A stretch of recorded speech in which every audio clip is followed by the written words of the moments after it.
It's the Zach Sang Show. Zach Sang Show. Hello. Hey, how are you? Nice to meet you. I'm Zach. Nice to meet you. Hey, You're going to be right there, sir. Perfect. Thanks for coming in, man. My pleasure. Zach Sang Show. Paul Scheer in the studio, gumless, and here talking about filthy preppy teens. Yes, I learned my mistake about having gum on the air. It's the most annoying thing you could possibly do. It's one of them. Yeah, I had gum, and I've never gotten more.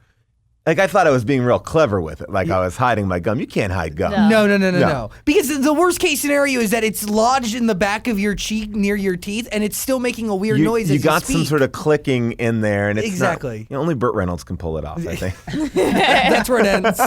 Okay, filthy preppy teens. I mean, this is a new type of show, I think. Yeah. In many different ways, right? I mean, we're talking about a parody of like Pretty Little Liars, Teen Wolf. Yes. It's basically like, I love all those shows. Like, I like Gossip Girl, Pretty Little Liars, but they are ridiculous, right? Yeah. Like, from moment one, like, of Pretty Little Liars, they're killing someone. So Literally the first scene. The first scene. They killed their best friend.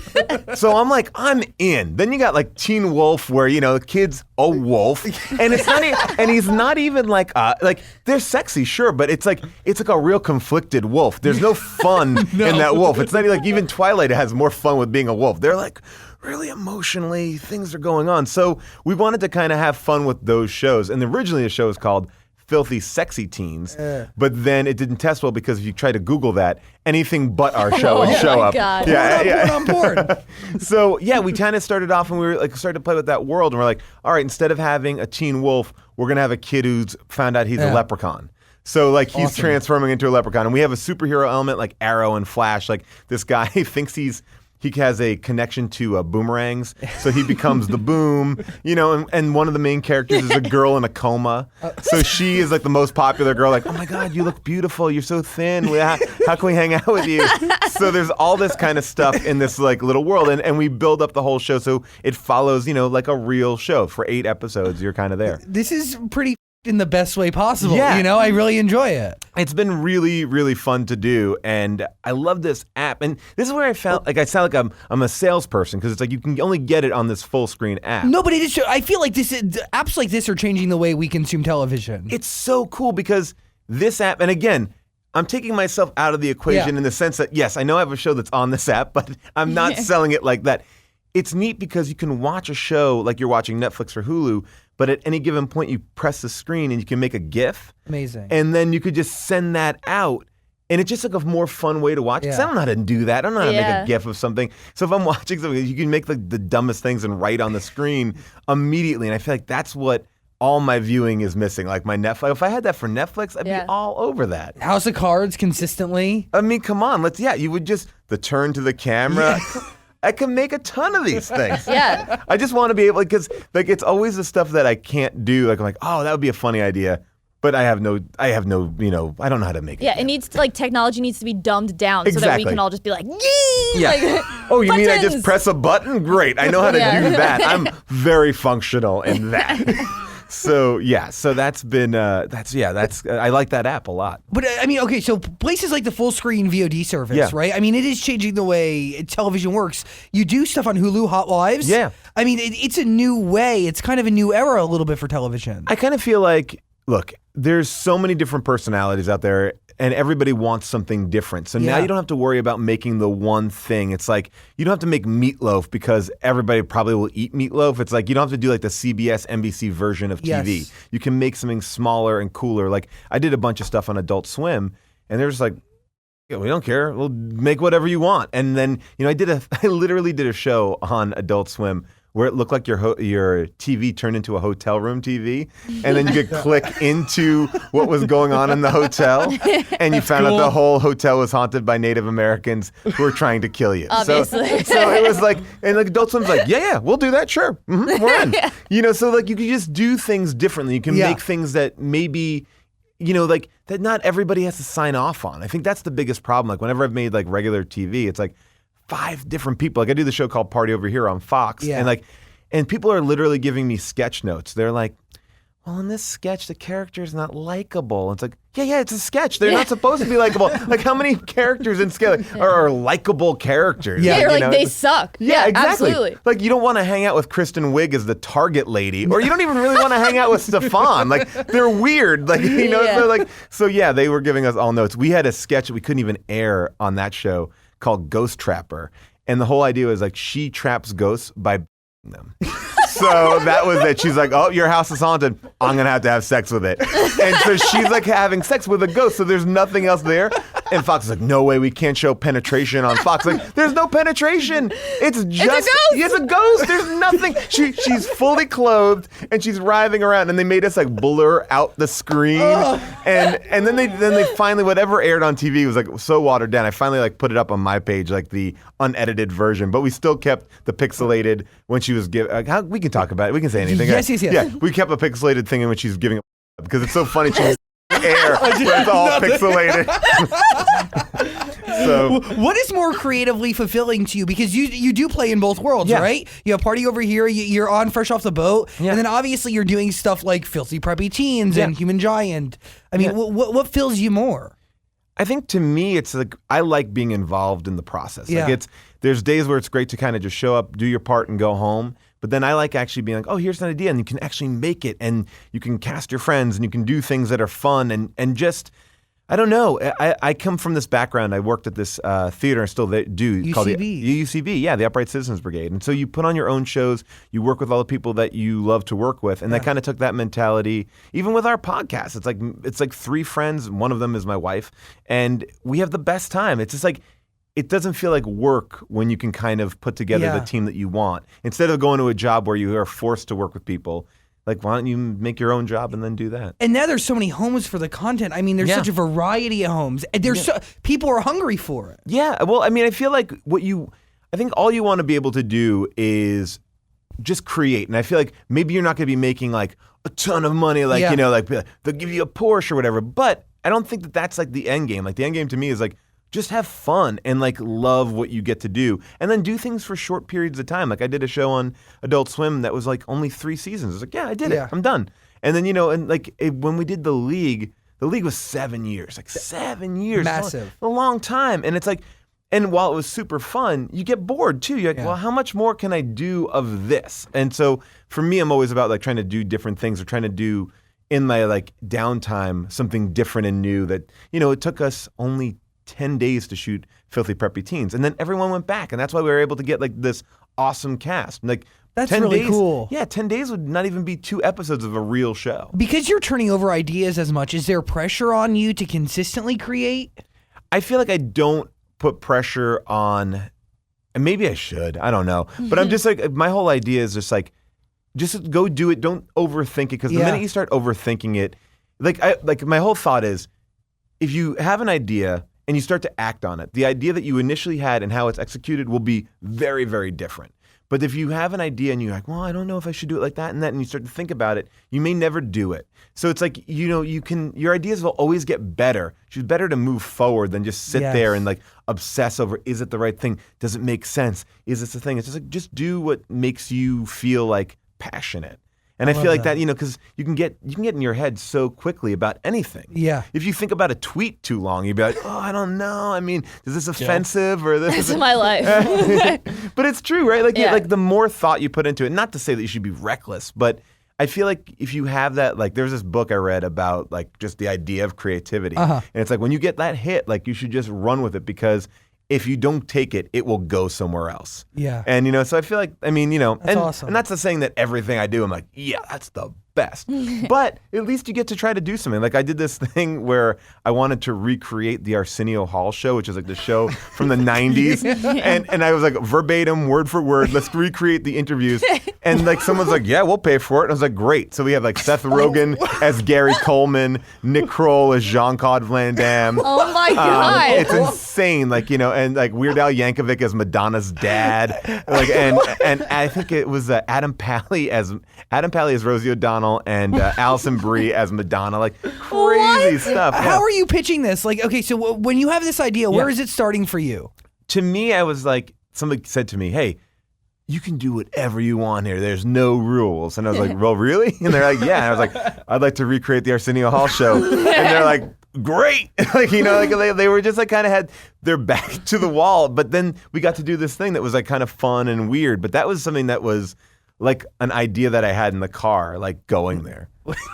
Like, and I was like, let's do that. It's so funny. I've been obsessed. There was this Arsenio Hall interview with Gary Coleman. And Gary Coleman, like, when I was growing up, like, was like this like fast talking kid who was on this different strokes, and he was like a cute kid, and he was on Arsenio, was trying to change his image. And he was talking about how he like cheats on all the girls that he dates, and he's like talking about how he has to date differently, and then like the idea of sex came up. He's like, well, I don't do that much. I don't have that much sex because of AIDS. And we're like, what? Wait. And I was like, this is the craziest interview I've ever seen, because it's like a child star just talking about just running game, but then he stops about having sex, and I fell into this wormhole, and everything on Arsenio was equally crazy. It was like Halle Berry is like, man, that girl who beat me in a beauty pageant, now she's divorced and living in a trailer. And I was like, why? Jesus. You're Halle Berry. Like you shouldn't be like on the person who beat you like 10 years ago.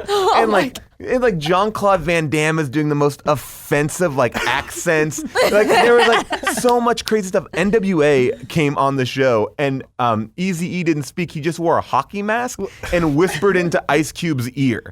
And then Ice Cube would tell him like the original Arsenio show is insane. Andrew Dice Clay was on there and cried. Like, wow. So it was before I think there was YouTube or anything, like, so you would never see it. It would exist once, and people were like, if you saw it, you saw it. And so that's what I wanted to kind of do with that. Do you feel like those moments don't live anymore because of the day and age we live in, right? 100%. Like you have to, because I think everybody who comes on a talk show is like, well, I'm going to say this, and this is how I feel, and this is and I can't say that, I can't offend this person. But back then it was like the Wild Wild West. Nobody cared. Yeah, because also, if you didn't see it, you didn't see it. Like, I mean, now you could do something that no one watched in real time, and it will be up online the next morning. It could be passed around, and everyone's seen it. And will live forever. And forever. Yeah. I mean, you could, your whole career can be like destroyed by like one thing. And now I miss Arsenio Hall. Oh, he was the best. I actually went on the new Arsenio Hall show as Arsenio Hall. Wait. Yeah. It was insane. I went on dressed as him from the 90s. He had no idea. Like, he definitely, like, he just thought I was a kid in my basement who was making, like, YouTube videos, because he was like, hey, man, keep it up, and you'll come to Hollywood, and you get to make some cool stuff. Yes. I was like, great, man, cool. And it was like 2 years ago. Dope, like I was like, cool, man, cool, all right. Cool, yeah. It was hilarious. I miss him now. He killed it on Celebrity Apprentice, and then his show came back for a second, and now that's he's gone. when I was on, yeah. And then we followed that one up by me being Carson Daly, and we did TRLs. And TRLs were equally crazy, because TRLs are just like, oh my gosh, you know, you have Britney Spears and Eminem awkwardly hosting together. Mark Wahlberg got into a fight with Eminem on TRL. I the best remember show. that. Yeah, like, but see, like, I'm kind of upset because like the great years of TRL kind of exited as I walked into MTV almost. Got it. Yes. You know what I mean? Like, and it kind of ruins me. And a lot of the stuff, like, you can find it, you can dig through YouTube to find it. But it's hard to find it. Yeah. Like, I had to find this one clip, and I dug so hard. It was Diddy decided he was going to run on a treadmill for the entire show of TRL because he was training for a marathon. And he's in the background the whole time, and he's sweating. Like, he looks like he is dying, right? And they get to the end of the show, like, all right, Diddy, let's see how many miles you ran. It was like 1.2 miles. Oh my God. And it was like a 2-hour show, and he was just drenched to the bone. Well, you know, behind the scenes, he's going to his manager, I'm going to do it, I'm going to kill it, I'm going to do at least 10 miles. Yeah, it was like, and it was so crazy. So we had Terry Crews from Brooklyn Nine-Nine be our Diddy, and it was, I mean, it was so weird. It's like, I think that people are much more self-conscious. I think that they understand, like, oh, maybe I won't do that. Yeah. Because I couldn't find that clip until I had to, like, pay somebody to, like, dig it out of an MTV vault to get it. That's crazy to me.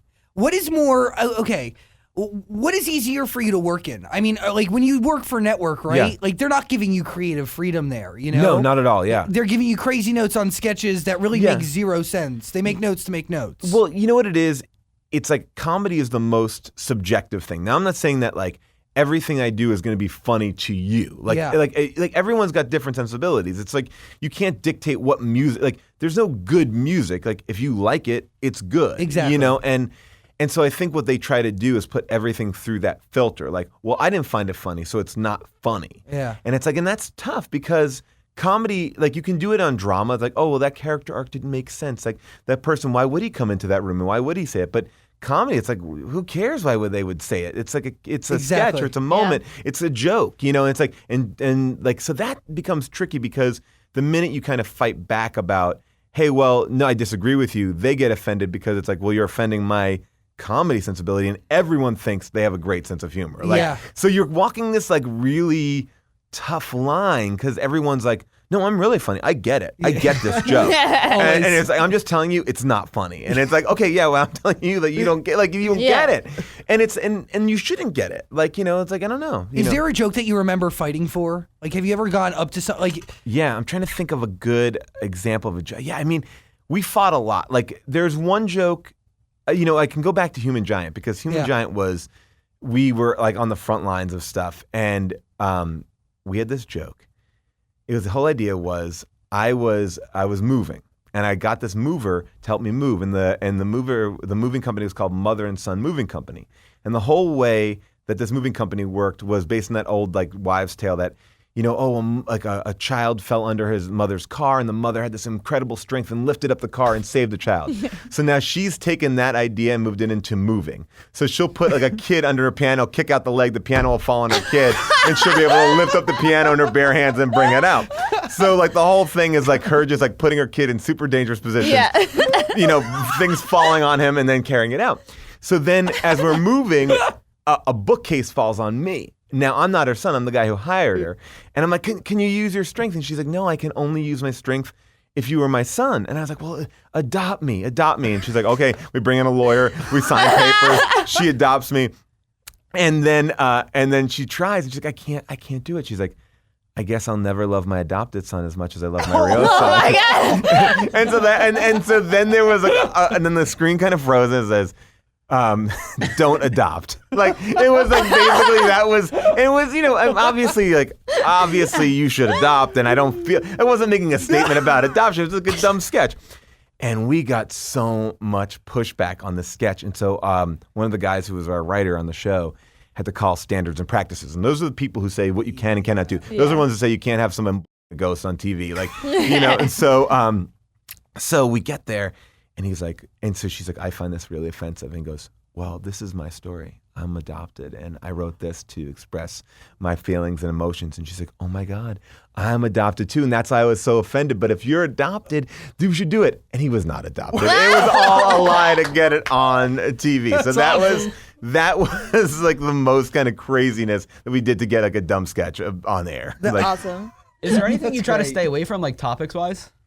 You know, I think I don't, it's weird because I don't ever think like, oh no, we can't touch that, we can't do that. I think as long as you do anything funny and with respect, it's okay. Like, you know, like I probably tend to not do anything like if you are attacking something, you have to like attack it in the right way. I think it's all about the way that you hit a topic. I think that's about it. But you know, yeah, like I don't know. And to deficit and benefit, like performing at UCB, like I perform all the time there. And we said like crazy stuff on that stage. You're improvising, you're in the moment, you're trying to get a reaction out of the people you're playing with or whatever. And there's things that like I would say there that I would never put on TV or on air because I know it's like a one-time thing. And I'm not talking about having like a dude from Seinfeld kind of meltdown on stage. I'm not talking about that kind of stuff. But I'm just saying like, but you can say stuff because there's no consequences. But when you are putting it like out there in a bigger way, you do want to make sure like I'm at least doing something that's not fueling the wrong fire. Yeah. You know, like, because it's like, you know, and you know, for the most part though, I feel like all comedians are pretty progressive, and you know, I don't think you have to be. Yeah. Is that how you keep it? Is that how you work out your muscle? You keep doing shows at UCB? I mean. Yeah, I mean, I love it. I perform there twice a week, and it's the most fun because it's just like I don't do stand up. So like people who do stand up, I think they love being on stage. Yeah. But I love it because we don't know what we're gonna do. It exists once and done, and it's for this like one little audience that gets to see it. And yeah, it's been really fun. Like I think when I don't have that, I get like antsy. Because you get that immediate reaction. Of course. People, And you never know what's going to come out of it. I mean, you've created shows off of 100%. routines and shows you've done for UCB. Yeah, dumb stuff. Like, the group that we perform with every Wednesday night is Jack McBrayer, and you might know him from 30 Rock. Are you kidding? Yeah, so he's like great. Rob Riggle, who you know like 21 Jump Street and everything. Rob Hubel, who's like on Transparent, and he was in Human Giant with me and Children's Hospital. Like those are the people that we perform with, and I've been performing with for like 10 years. So like we have the best time, and it's a chance for all of us. And sometimes we're busy, and not all of us will be there. But there's like a core group of us, and that's our Wednesday night, 9:30. That like chemistry must be insane. That's your poker night, like that's your chill. Exactly. That's exactly kind of what. No one ever put it like that, but that's exactly it. It's just like a chance to kind of hang out, fool around, and there's like people in the audience watching it. And the fun thing about that show is we get people to come up and we go like, hey, who has an interesting story? They'll raise their hands. We'll get them on stage and we'll look at their Facebook page. And what people like, and so you're looking at it on a big giant screen, and then they have to talk about it. Yeah. And people don't realize like, oh, how embarrassing or how revealing they actually are until they're in front of this giant audience. And people, we heard the craziest stories. I mean, like there was like a drug and alcohol counselor who's like, I fell in love with my patient and I would write her furloughs to go home, but I really brought her to my house. We had like a woman who had so much sex she herself into the hospital. What? We had a woman who found $20,000 in Central Park and spent it all in 3 months on like cabs and stuff like that. What? It's crazy, crazy stories. We met porn stars and preachers and like everyone's got like this. We always believe that everyone has something interesting, like one weird thing. Like one guy we met just literally that day got out of jail for being in jail for 8 months because he was growing weed. And he was high for the first time in 8 months. So we get to talk. You get to talk to all these people, and the Facebook page is like a fun jumping off point because people are revealing like elements. It's like, well, wait, what was happening at this party? And they're, oh, well, okay, that and then you get to hear this whole backstory. So it's like, it's fun to kind of like engage with people like that. Yeah. Amazing. Heather, are you in there? You got any questions? No, I'm good. Thank you. She's a huge fan of your wife, I am. though, as am I. I'm a huge fan. Of Grace and Frankie or Burning Love? Dude, so good. Grace and Frankie is everything to me. It's so great. I just have watched most of season 2, which is coming out in a couple weeks. How good is it? I think it's better than season 1. Like, and again, I say that as someone who's not here plugging Grace and Frankie. I say that as like a fan of the show. I think it's way better. Like they kind of found their what was working. I feel like last season it was good, but it got better as the season kind of went on, as everyone's kind of finding their own thing. And then this season, it just kind of starts like, boom, you're in it. And she's right now shooting season 3. And you have a second baby. Oh my God, yeah. We got another Congratulations. baby. Thanks. Yeah. You got a baby. I got a baby. Oh my God. I got a baby. It was so exciting. Amazon Prime came so quickly. The drone dropped it off. Yeah, the drone really was nice about dropping it lightly. You know, not too hard. You know, yeah, exactly. Yeah, so we have another baby coming, a big question mark baby, because because you can't it's weird. Like you can only prepare so much. We already have one. We have one down, and he's awesome, and he's great now, and we can get him to do funny, because here's the thing. Like this is what I learned about babies. You get built into this idea of when you have a baby on TV, oh, you have a baby, and it's like a baby. But when you really have a baby, it's not a baby, and no one's impressed by the baby. Everyone's like, let's come over to your house and see the baby. It's not the baby that you're expecting from TV. It's smaller. It does nothing. It's not making eye contact. It's not smiling. That doesn't happen for 2 months in. So you have to basically suck it up for those first 2 months. But no one explains it. And then all your friends come over and I think they think, we're going to play with the baby. It's no. The baby is eating and sleeping and pooping. That's it. And you can see the disappointment on all of them. So all their faces. Now he's in I'm a baby. You can now drinking it in. Yeah, now I can make him say funny things and it's great. Like when he my friend Rob Hubel, I was just at a party with him the other day and I got him to be able to say to him when he saw Rob, I love you on Transparent. So she's great. He doesn't know what he's saying. But he's like, hi, Rob, I love you on Transparent. So and I love him and we do real childs. I don't just use him as a toy, but he's awesome. He's just really fun now. Okay, if he comes to you and he says, hey, Dad, I want to do comedy, are we down for that? I mean, look, whatever you want to do, go do it. Yeah. Yeah. I mean, I think it would be I don't. That's so far away from where he is at right now. Like I want to do because I feel like it would change. Like right now, I can't even picture him like feeding himself, like I have so many hurdles to jump before he's even talking about use career. the toilet yourself. Yeah. There's things right now. Like we're all about Thomas the Train. In, day out, we're getting into serious Thomas action, and he's obsessed right now with like a carousel that has a bumblebee. Like so much so that I had to take a picture of that bumblebee at that carousel, and I keep it in my phone. He's like, bumblebee. Here's the bumblebee. And and I just shot this movie, and I was on this like kind of complicated rig, and I was being pulled into the scene. And the first time we did it, one of my things wasn't secure, so I kind of fell out of my rig. And I got it on tape, and that's like those are two things he wants to see. Is the bumblebee is like, did that fall? Did that fall? He loves it. And he starts laughing and clapping his hands at me falling down on this thing. He loves it. So it's the best. Pros of being a dad. Yeah, it's great. Paul Scheer, Filthy Preppy Teens. Yes, Filthy Preppy Teens. Full screen. You got to get the app. Get the app. It's a month free on the app, and then it's relatively cheaply priced from there on in. But as a person who can step outside of this, I will say, I think the app is pretty cool based on, like, they got cool stuff, interesting stuff. And they have, like, for me, I'm a huge Buffy fan. They have every episode of Buffy on there. They have every episode of Saved by the Bell, every episode of Dawson's Creek. Oh, nice. So it's like, you got, like, real, like, so there's, like, it's a good, like, library of stuff, too. And you can make, the like, gifts of Buffy. I'm ready. Let's do it. That's all I want. Like, yeah, exactly. I'm a Buffy fan, too. Yeah, it's awesome. Filthy Preppy Teens, Paul Scheer, an honor. Yes. Seriously, you are phenomenal. And thank you so much for having me. I had a super fun time. Dude, and thanks for coming back. I know the last time you were here, it was Loveline. And, yes, Loveline, it was a very different conversation. Yeah. And it's less creepy in here now. Yeah, thank you. Thank God. We tried. We really did try. We really did try. And it is very sad the show is coming to an end. I mean, you've done it so many times over the years. Yeah, well, look, the whole idea of Loveline is like, people have a forum to ask the questions they would never want to ask. And it is frightening, but also such a good public service. Yes. There's nowhere to go to ask somebody if like your balls like have like a vortex on them. What should you do? I mean, really the answer is always go to the doctor. Yeah. Really every answer of Loveline could be like, go to the therapist or go to the doctor. Or just no. Or no, or just no. Don't do that. Yeah.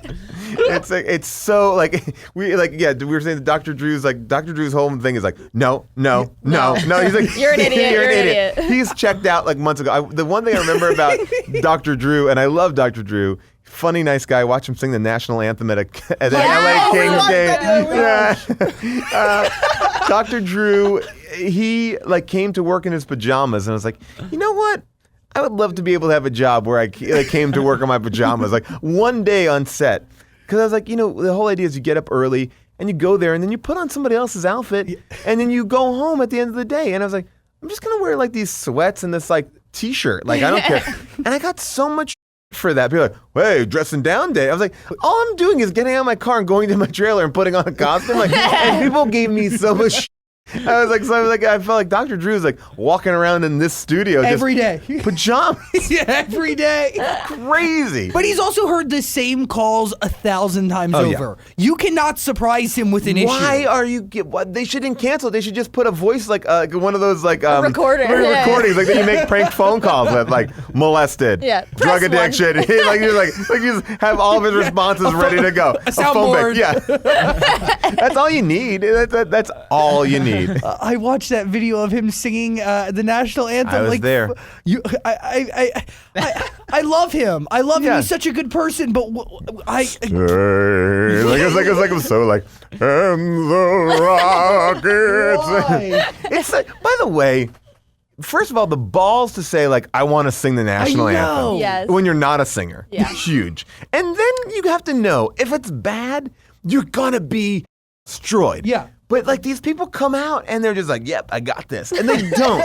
No one has it. I think you can't. And it's like, why? It's like also the same idea of, like, throwing out the first pitch. Like, if I'm throwing out the first pitch, I'm working my ass off. Yes. Like, I'm going to be at 100%. But people are like, I got this. Yeah. And you realize, I'm on the pitcher's mound. Well, that's really far away. And then you look like a dummy. Like, I watch, like, Marlon Wayans do it. And you're like, Marlon Wayans will be able to do it. No, he wasn't. No, he can't. You got to practice. Like, you got to get there. Like, do you think Dr. Drew walked away from that being like, killed it. Oh yeah, I feel like he he's might like, did. I'm sure he did. Yeah, And I'm sure- nailed it. Yeah, and he's like, and I'm gonna have an album. I guarantee you. I guarantee you. Let's mark my words. He gets an album. Like, he puts together some sort of album. Self-funded. iTunes exclusive. Check out Dr. Drew on SoundCloud. But yeah, he's got. I mean, it's such a weird thing. It's so weird to want to do that, and also know like no matter what, even if I felt like I had a pretty good voice, I would never go up there and do it. Like you really can't even have a pretty good one. You have to like nail it. Yeah. And even like Flea, like who on the last game of like Kobe's last game of the Lakers, like he played it on like a bass. It's like just know your place. Yeah, know your place. Like you're great. Stay in your Everyone's lane. great. Everyone's great at what they're doing. Don't get over. Don't why are we taking this away from like a lovely singer who's like from the Knights of Columbus Hall, Maria so and so. Like that's what you need to be singing as. Like something we don't know and it's fun. Or you have a real singer. You don't need like these people who are like, it's a hobby. I like singing. It's a hobby. No, it's not. The ego attached is frightening. It really is because and I feel like that's the thing. It's like no one checks themselves. No. And it doesn't feel like anyone rehearses, or they rehearse like, I'll do it that day. Oh, right, yeah, I gotta sing that day. I'll get it. Like and you're in there, and it's weird, and you're gonna be off. Like it's impossible. Paul Scheer, give it up for Paul Scheer. All right. Thank you so much. Filthy Thanks so Preppy much. Teens, full screen. Check it out. It's an app. It's awesome. We're gonna be playing with it. We're gonna be making gifts. All right, perfect. First month is free. Go. Full screen and Filthy Preppy Teens. Thank you. Thank you. That's awesome. Well, Thank you for having me.